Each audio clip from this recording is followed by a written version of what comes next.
teman-teman, membaca buku-buku lontar, khususnya membaca sebuah papasan, akan memberikan pengajaran tersendiri bagi kita. Saya sempat membaca beberapa papasan dalam sebuah buku lontar di sini, teman-teman. Dan yang menarik adalah papasan tentang bagaimana kehidupan dan kekayaan. Iya. Papasan yang pertama di sini yang saya dapat di sini dalam bentuk cerita ya, teman-teman. Papasan itu berjudul Papasanna Ideng Kalumanyang. Kalau diterjemahkan dalam bahasa Indonesia berarti papasan dari seseorang yang kaya raya.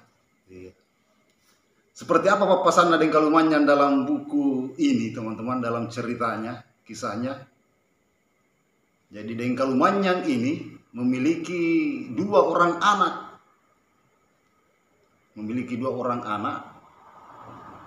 Yang si sulung dan si bungsu.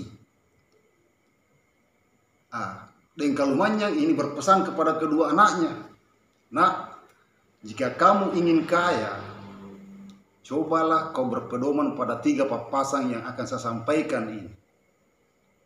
Apa bunyi papasannya Ideng Kalumanyang kepada kedua anaknya, saudara-saudara, teman-teman sekalian? Papasan yang pertama adalah dia mengatakan seperti ini dalam bahasa Makassar. "Tealaloko eroki nataba bambangallo mairijamannu." Nah, ini papasan pertama. Kemudian papasan kedua Ideng Kalumanyang adalah "Tealaloko eroki singara paranu rupatau." Ini papasan kedua. Papasan ketiga, "Angandre ko juku tasisabu kayunna siallo." Jadi ada 3 papasan ini, teman-teman. Papasan dari Ideng Kalumanyang. Yang pertama, "Tea ko erokina taba bambangallo merijamannu." Artinya jangan mau terkena panas matahari ke tempat kerjamu. Kemudian papasan kedua adalah "Tea lalo ke roki singar paran rupa tahu." Jangan pernah mau menagih kepada orang lain. Kemudian papasan ketiga, "Angandre ko juku tasisabu kayunna siallo." Diterjemahkan dalam bahasa Indonesia artinya, makanlah engkau 1000 ekor ikan per hari. Iya. Nah, seperti apa si sulung menafsirkan papasan dari ayahnya, teman-teman? Si sulung menafsirkan seperti ini papasan pertama. "Ya lalu kurugina tawang bangalo merjaman."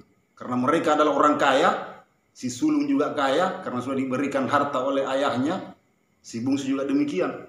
Maka si sulung membangunlah sebuah tempat bernaung mulai dari rumahnya sampai tempat kerjanya. Mulai dari depan pintu rumahnya sampai di kebunnya dia membuat tempat bernaung dalam bentuk tenda-tenda yang artinya mengeluarkan biaya yang banyak, teman-teman ya. Ini si sulung ini menafsirkan papasan pertama.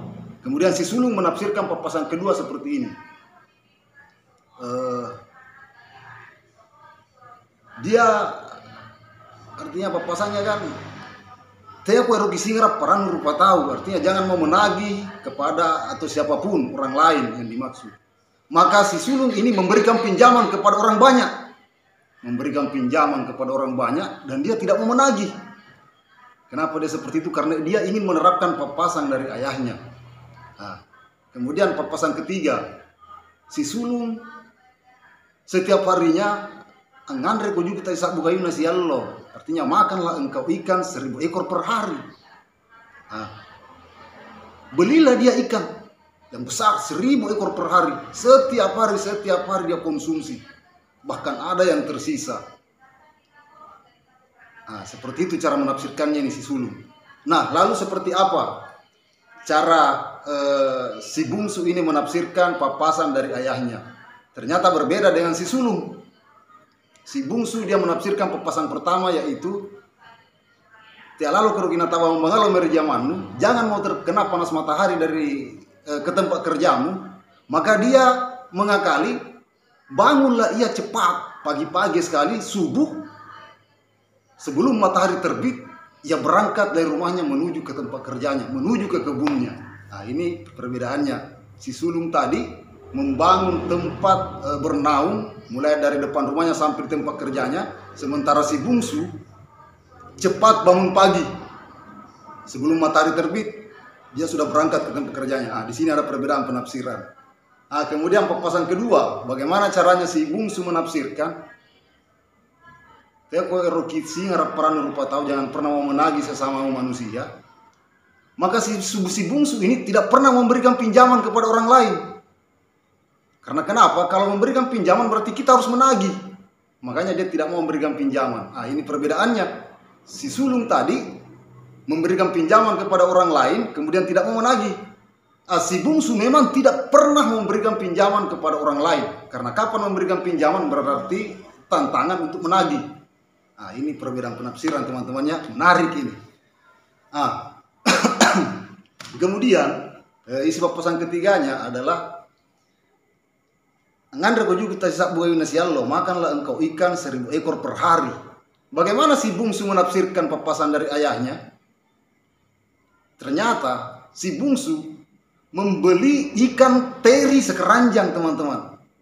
Ini perbedaannya. Si bungsu, si sulung tadi membeli ikan yang besar, ikan tuna dan sebagainya 1000 ekor per hari, sementara si bungsu ini membeli ikan teri 1 keranjang. Itu sudah lebih dari 1000 ekor, teman-temannya. Jadi disinilah letak perbedaan bagaimana si bungsu dengan si sulung menafsirkan papasan dari ayahnya. Lalu apa yang terjadi? Lambat laun seiring waktu berjalan beberapa tahun ke depan, akhirnya apa yang terjadi pada si sulung ini? Ternyata hartanya habis. Hartanya habis. Karena kenapa? Gambarannya habis digunakan membangun tempat berteduh dari rumah sampai tempat kerja, memberikan uangnya pinjaman kepada orang lain sementara dia tidak mau menagih. Kemudian berhidup-hidup mewah, membeli makanan-makanan yang luar biasa, akhirnya apa? Habis. Hartanya habis, terkuras. Berbeda dengan si bungsu, justru hartanya semakin banyak. Karena dia rajin bekerja mulai dari subuh matahari terbit, sebelum matahari terbit sampai matahari terbenam. Kembali dalam situasi yang sudah gelap. Rajin ya.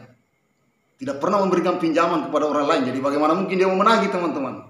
Ini perbedaan papasan ini yang ditafsirkan oleh kedua anak ini. Kemudian yang ketiga tadi, si bungsu, ya, bagaimana tidak kaya, hidup sederhana, makan apa yang bisa dimakan saja, tidak berlebihan. Jadi sangat berbeda, teman-temannya.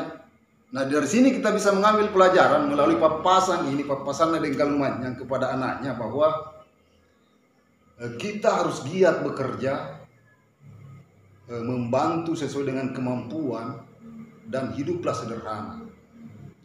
Kalau kita mengulik beberapa papasan-papasan Mangkasar atau kisah-kisah papasan dalam sebuah naskah-naskah lontar, itu sangat luar biasa faedahnya untuk kita terapkan dalam kehidupan, teman-teman.